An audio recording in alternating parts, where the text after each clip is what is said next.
recording yet? Please. Now we are. Alright, so. See, now you can't tell me the same thing that you No, did. we already established No, that we were recording. I can't do class studies. You don't even listen to this. What does it matter? I can't know that we're recording unless you say it. Hey, I'm going to tell you right now, we are recording. So, Okay. Alright, so today we get started in on our first section in the quote-unquote physics part of this class.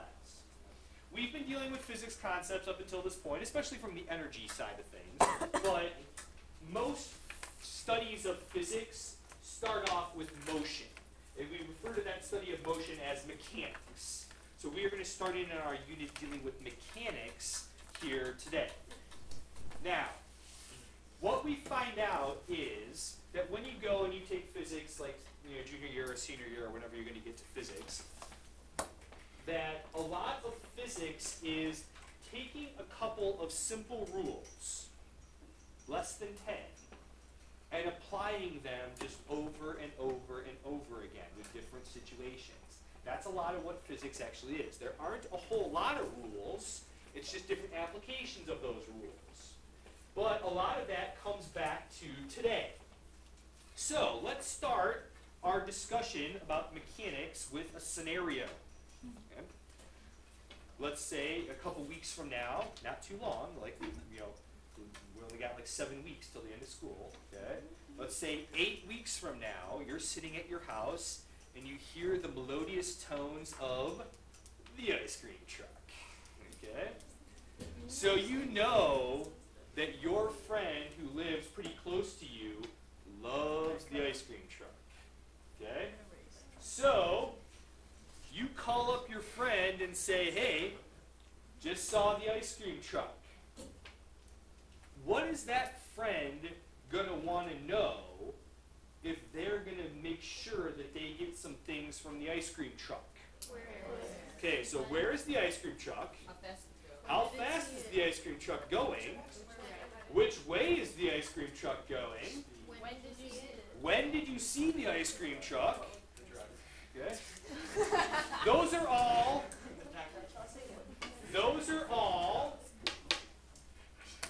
really good pieces of information that your friend who really loves the ice cream truck is going to need to know in order to make sure that that friend gets something from the ice cream truck. So, when we study motion, when we study mechanics, there are 4 questions that we look to answer. And if we can answer those 4 questions, we can do a pretty good job of describing the motion of the object. So, we want to know, where is that object? And we want to know, what is that object doing? And then we want to know, well, what's it going to do next? Is it changing what it's doing? And then the last thing we want to know is when. When are all these things going on? When did you see it? When was it at that location? Etc., etc., etc. All right. Good with those questions. These are the questions that we're going to look to answer over and over and over again in order to accurately describe motion. This is the basics of mechanics. Okay? So let's start with the first question. Where is the object? So you call your friend and say, hey, I just saw the ice cream truck. And she says, where? You say, it's out my window. Is that good enough for your friend to know where the ice cream truck is? No. Maybe, but maybe not, right? What are some reasons why it might be good enough for her to know where the ice cream truck is? Because she knows, like, if you're in your room, Okay. she'll know what window. So, or if she knows where you live, right, that would be good enough. But now you just added another element in there too, right? Do you only have one window in your house? No, usually not, right? So, where the object is, sometimes, and what if you're not at your house? You say, hey, I'm at my grandma's house. But if she doesn't know where your grandma lives, does it help to say that the ice cream truck is outside the window? No. Not really. So, the first question that we have to answer is, not this gecko, we'll get to him in a second. we talk about the position. The position of the object is the separation between the object and some reference point. So if you say, hey, I'm sitting on the couch in my family room and I just saw the ice cream truck go by the window. If your friend knows where your house is and knows how your house is laid out and knows that the family room is in the front of the house and knows that you're looking out the window, now they know where the ice cream truck is. But it's not always that easy. So answering this question of where the object is depends on something that we call the frame of reference or the coordinate system. We use those two terms interchangeably, the frame of reference and the coordinate system. The context in which we study motion. What's important if you're going to accurately describe where the ice cream truck is to your friend? The street. Well, what did we say was really important for you accurately describing where the, which way, What direction it's going in? which way and which direction it's going, but we said that only works if what? Know the address. If your friend knows Where you live. where you are, right? If your friend doesn't know where you are, you can say, oh, it's 50 feet away from me and it's traveling 30 miles per hour west. But if your friend has no idea where you are, that doesn't help her, right? I've been saying it's a her the whole time. It's actually me. So, in order for us to accurately describe the location of an object, we need to first set ourselves a reference point. What am I using as a landmark to make all of my reference, or all of my measurements? And, well, that could be a house, or it could be something else, right? That one weird tree. Okay. If I give you a treasure map, right, what do you have to know in order to accurately use the treasure map? Where's the gym? Well, that's one part, okay, but more importantly than that, even if you know which way is north, what do you have to know? Where do you start, right? If it says take 50 paces north and then turn right, that's great, but where am I starting from, you know? So that's our reference point. But then the next thing you have to have is you have to have the directional system, right? North is a way that you can do that, but the frame of reference has to include both of those things. If I say go north 30 feet, but you don't know where you're starting from, it doesn't help me. You know? Does that make sense? So you need both of them, okay? These two things have to be there in order for you to accurately describe the location of an object, or its position. Good there? All right. Now, unfortunately for us, mechanics doesn't end with this slide. Because, right, if nothing ever moved, physics class would be super easy, right? We just describe the location of everything. There's that, there's that, there's that, there's that, there's that. A+, check, right? I know physics, right?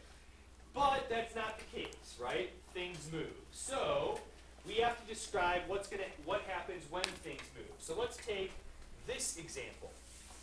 Oh, Doing the ice cream anymore? forgot to open up my drawing.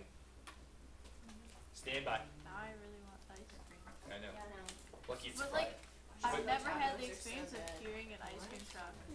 Really? I've never gone through any of my neighborhoods that Come I've on. ever lived in. Ever. Now, getting something from the Talk ice cream about truck and being hearing child it is different. deprivation of Oh, things. people in my neighborhood. I never nice. I know, it's annoying. Why would you complain about an ice cream truck? What is wrong with you? So the ice cream truck is It's so stupid. All right. So, I think you should open up a ice cream truck shop. all right. So, Is pistachio here good? is your house. Is that a cul-de-sac? Okay. Or is that like That's distracting. So here is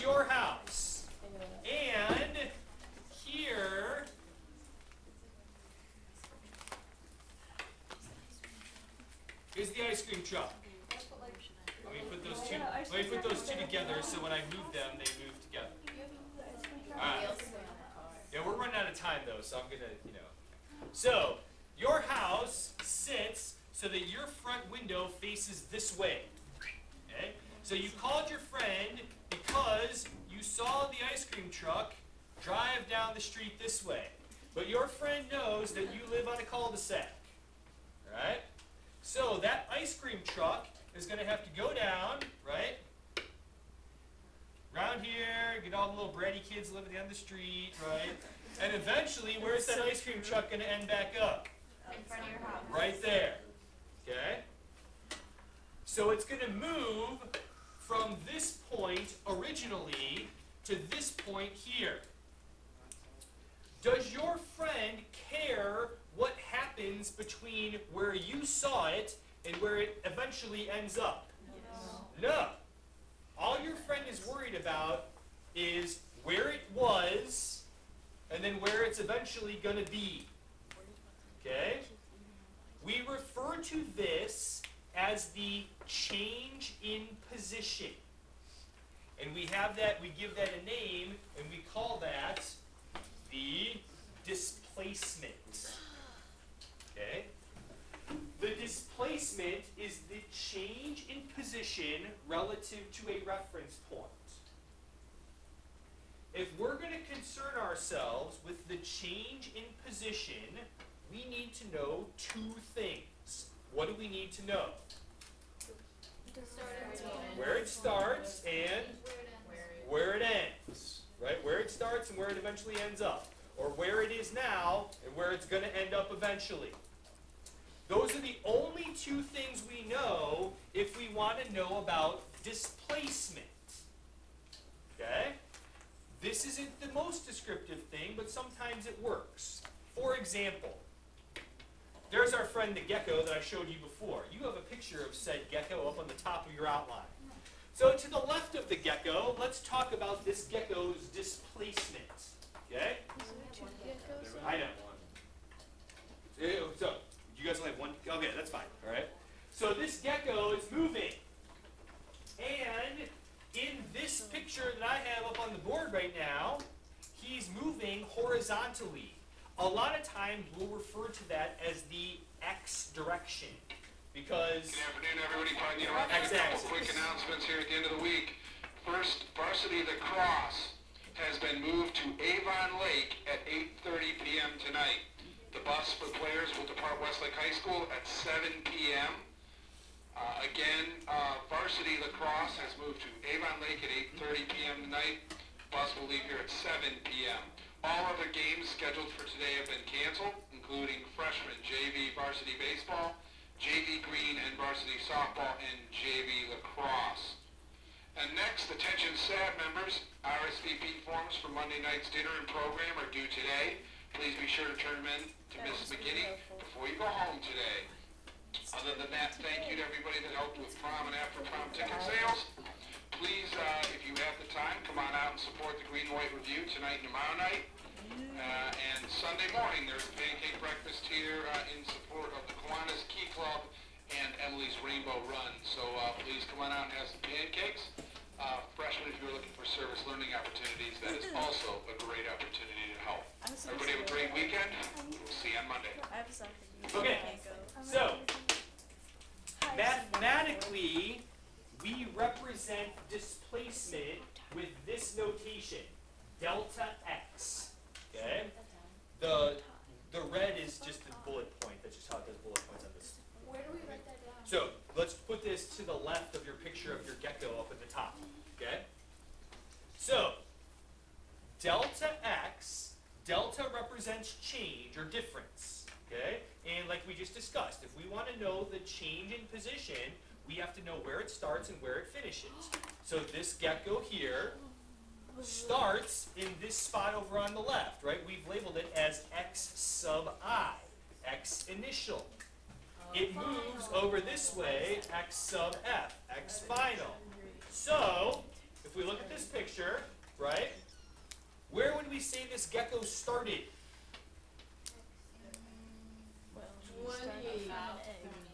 Okay, about 24 or 25, right? We said that measurement-wise, we know 20 for sure. So one uncertain digit would be like 24. Okay, 25. And then it ends up at 85 or somewhere around there. So we take and we plug those numbers in, right? 85 centimeters, its final position, minus 24 centimeters, its initial position, and we end up with a displacement of 61 centimeters. Good there? Now, one thing though, that's great for this gecko's trip. But what if, it's because it's straight, that's one thing, but what if the gecko does this? Okay. And guess what? You have to live in suspense